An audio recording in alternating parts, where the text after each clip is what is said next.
Hey guys, it's your course director Emily Ray here. Just wanted to give you a bit of positive, productive feedback on these recent portfolio site enhancements. So I'm going to go through each site one by one and just note a few areas where you've made a lot of significant push forward in terms of the design and the experience, and then make notes of some areas for you to consider perhaps updating in your next iteration of this as you proceed through the MCBS program. So let's start with Christopher Gillespie's site. So first things first, we've got kind of clear branding information up here, the industry where you are, and a logo that looks great. But what I still don't see is that information up here in the header. So as I start to scroll, the identity of the site disappears. We get your social media up here, which is great, but my recommendation is that your name, perhaps in this format, and then maybe pulling that logo up there next to it, go up here in the header so that the identity is always top up at the left. And I would move these social media icons perhaps maybe over in this area, or maybe along here on the side floating. They could very easily go down here in the bottom too, which I can see that you have them here as well. So that works. Scrolling back up to the top, I know that this is a one-pager, so I'm just going to kind of click through. It's going to jump me to the About section. I see here that you have just a little bit of text on this picture of the plane. I love the picture. I think it goes so well with what you're doing. Just this tiny little bit of text. It's almost easy to miss. I might bump it up because you're talking about basically what it is that the kind of angle or the specific segment of the PR market that you're working in. It'd be nice to draw a little more attention to that, right? So maybe make it a little bit bigger here on the nose, and because you've got a center line thing going on here in the middle, this is not paragraph text, right? This is a single sentence, so this would be something that's fine if you wanted to go ahead and align that center in terms of the paragraph adjustment. Scrolling down here, we have the About You. This is an awesome picture. You look super friendly, and obviously the aviation theme is strong here. I feel like this area is a bit cramped, right? We have a lot of space up here, but this not so much, because you've given this border and then the About Me. It's even kind of infringing upon your picture a little bit. And then within this kind of container, you're not observing a lot of padding within there, right? So I might recommend at least this much space between where your content is and then where the edge of that container is. Think breathing room, right? Here's an opportunity to download that resume, which is great. Scrolling down, I see skills. For some reason, this doesn't look aligned to me. This text in the middle here just looks a little off, as does the spacing here. And that could be because these are not standard or consistent size. What I would recommend here is that you find these little pictures or these little thumbnails and size them consistently in terms of dimensions. They'd look great if they were just size square, kind of like what you'd see on Instagram.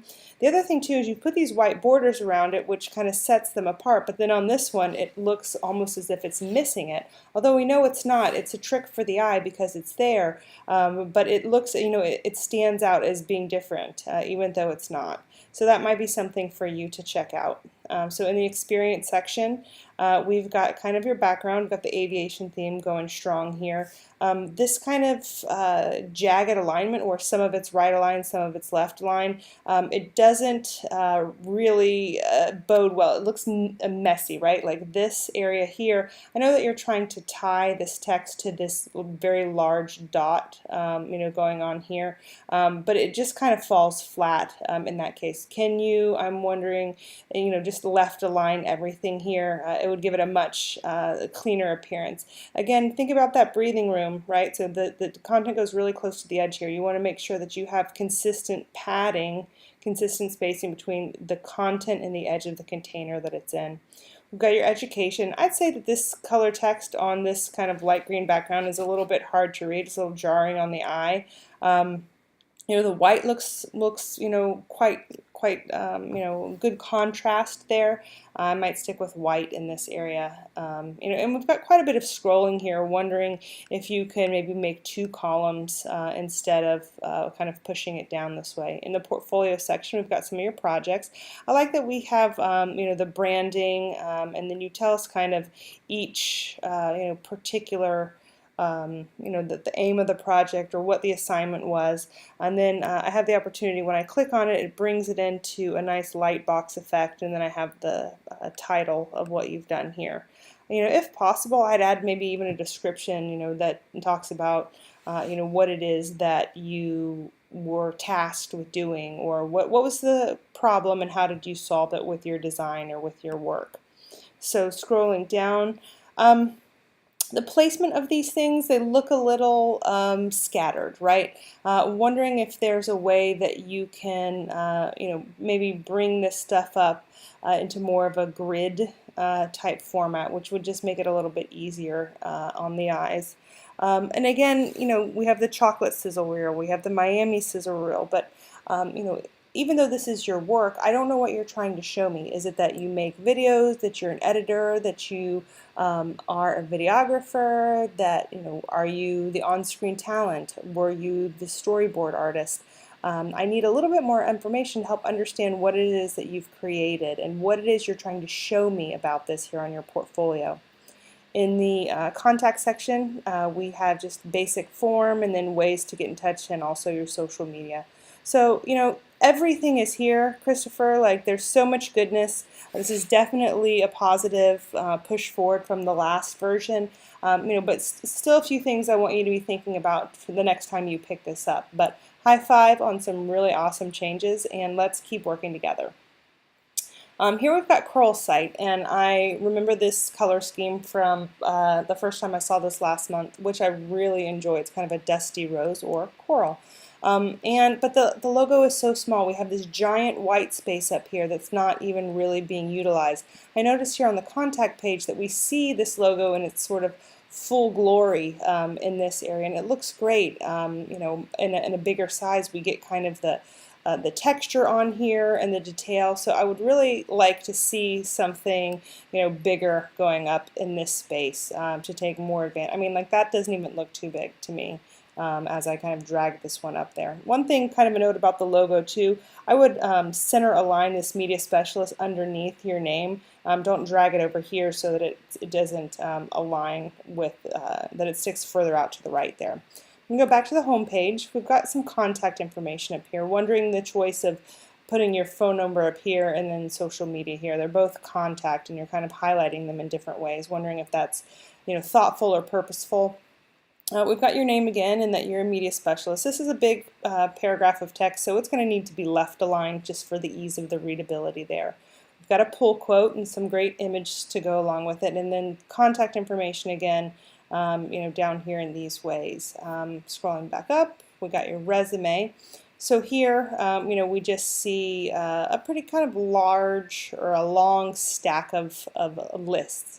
Anytime that you are employing bullets, they need to be left aligned because that spine is really going to allow easy scanning through each one of these. Center alignment's hard, especially for deep lists, because our eyes are always wrapping at different points and it makes it extremely difficult to read. Wondering if it makes sense to maybe lay this out like I asked Chris in a 2-column layout, so we're not having to scroll as much. So maybe the administrative associate stuff is over there and then the media communication stuff is here. Just some ideas about how to kind of bring this up on the page and not have it be so scroll heavy. Let's see, jumping next to portfolio, here we're going to look at a few of your projects. Now wondering what the choice was to put an image behind this one, but not this one. We just have the gray. And if we go to the contact, we've got this coral color that kind of blends in. I think that you should maybe employ a little bit more consistency. If it's black and white photography, then it's black and white photography. But from page to page, the look is just so different. I'd like to see it be a little bit more of a cohesive experience. We've got your pitch presentation, a video, Real Deal Taco website, a lot of great things here. You know, you describe yourself here as a media specialist, and I get to see a whole bunch of different things here. But what is missing is when I click on these, you know, what I was saying is missing is that I have the title when I hover over it, but what I like to see here is that you've given it this little bit of the explanation, right? Like that is what someone's going to need to fully understand what it is that you've done and how you've created what you have and why. Another thing that you might want to add here is if you used any specific software for these projects, because that will really you know, increase the keyword richness of your content as well. So just kind of scrolling down, you know, and this is something I want to comment on everybody. When you guys are showcasing websites, sure, a screenshot looks decent, but I don't get to see the full website here unless you send me the link to it, right? This is just, you know, just kind of a flat image of it. If you want to really showcase what you've done, put the link to the full site so people can poke through it. And a really great way to showcase your web work is on the mock-ups of like a you know, have the image of the site on a MacBook screen or on a huge iMac cinema display. And then that way you can kind of mock up what it looks like on screens for people. I think that would be a nice way to showcase what you do there. Scrolling down, I see a lot of different kinds of work. One thing for you to think about, Coral, is you know, what kinds of work do you want to do for other people, and then curating the content on your site so that that matches. We talked a little bit about your contact page here, simple form. You know, this information is kind of jumping around for me. I see it again here in a different way, here in a different way, up here.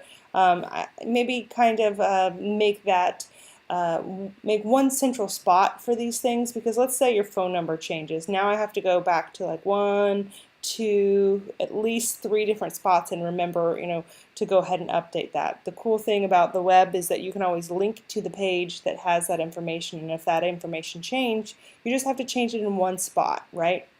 So, you know, this is definitely a push forward in the right direction. With a few tweaks, this is going to be, you know, in a really great space, especially as you continue to develop more content and build it out in future portfolio classes. And then last but not least, we've got Brian's site. So this is, you know, it was strong the last time I saw it, and it's looking strong here again.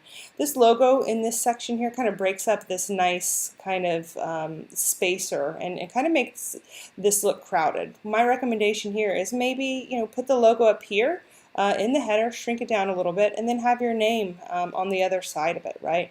So that this element's going to stay up here in the header. As we continue to scroll down, we'll still see that logo. This is a one-pager, and so I'm just going to click through here. We've got just your contact details and a way to get in touch with you, a little bit about what you do. I'm going to jump down to experience. It kind of jumped over this kind of about section, but you have done a nice job of streamlining that. In experience, in the experience section, you do a great job of just highlighting a few things that you've done that are particularly relevant to media communications. All of this just looks beautiful. In the education, same thing. It's like a timeline, and you've done a nice job of organizing it here for us to peruse. In the examples, now this is the part that I think there's the most opportunity for you. You say examples. Examples of what? Is this examples of my work? Because that's not exactly clear. And then I see just a couple of things. One, these would benefit from consistent size thumbnails. 2, here you say this is a video production example, but what is the Dave Weinbaum? Is this a website example? Here you make it specific. Here you just point to this website. Here you point to Real Deal Taco's website. Is this an example of web design? Is it an example of strategic content placement? Is it an example of writing for the web? Is it a graphic design? It's hard to say. I'd just like to see consistency between how you're doing this, and then maybe just a short explanation of the project so people can really understand your unique approach to what you've done. I like that your skills are here. It shows that, you know, you have diversity in what you're able to do, and the contact me is just as simple and clean as it can be. What really works for you, Brian, is just how clean and what a great you know, canvas this is for your work. With just a few tweaks, this is going to be in a really strong place. I think the real opportunity moving forward for you is just to keep adding work to this, right? And, you know, the same feedback goes for you as it does for Coral, and that's make sure that you're creating the kinds of projects that you want to eventually be paid for. And that's the kind of work that you want to feature on your website, because then people will know what it is that you do. It's been great having you guys again in Portfolio 3. It's been a really kind of crazy month with all of the storms and the various cancellations or extensions that have gone on. But please know that I'm always a resource for you, and I would love to see the next iteration of these sites. Thanks, guys.